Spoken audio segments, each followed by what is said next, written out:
وملك لا يبلى فأكلا منها فبدت لهما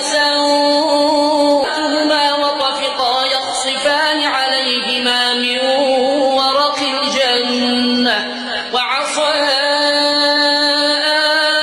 آدم ربه فغوى ثم اجتباه ربه فتاب عليه وهدى قال اهبطا منها جميعا بعضكم لبعض عدو فإما يأتينكم مني هدى فمن اتبع هداي فلا يضل ولا يشقى ومن أعرض عن ذكري فإن له معيشة ضنكا ومن أعرض عن ذكري فإن له معيشة ضنكا ونحشره يوم القيامة أعمى قال رب لم حشرتني أعمى وقد كنت بصيرا قال كذلك أتتك آياتنا فنسيتها وكذلك اليوم تنسى ومن أعرض عن ذكري فإن له معيشة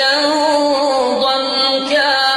ونحشره يوم القيامة أعمى قال رب لم حشرتني أعمى وقد كنت بصيرا قال كذلك أتتك آياتنا فنسيتها وكذلك اليوم تنسى وكذلك نجزي من أسرف ولم يؤمن بآيات ربه ولعذاب الآخرة أشد وأبقى أفلم يهد لهم كما أهلكنا قبلهم من القرون يمشون في مساكنهم إن في ذلك لآيات لأولي النهى ولولا كلمة سبقت من ربك لكان لزاما وأجل مسمى فاصبر على ما يقولون وسبح بحمد ربك قبل طلوع الشمس وقبل غروبها ومن آناء الليل فسبح وأطراف النهار لعلك ترضى ولا تمدن عينيك إلى ما متعنا به أزواجا منهم زهرة الحياة الدنيا لنفتنهم فيه ورزق ربك خير وأبقى وأمر أهلك بالصلاة واصطبر عليها لا نسألك رزقا نحن نرزقك والعاقبة للتقوى وقالوا لولا ياتينا بآية من ربه أولم تاتهم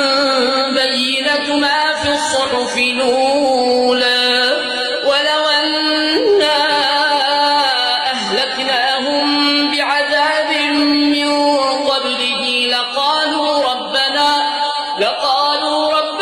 لولا أرسلت إلينا رسولا فنتبع آياتك من قبل أن نذل ونخزى قل كل متربص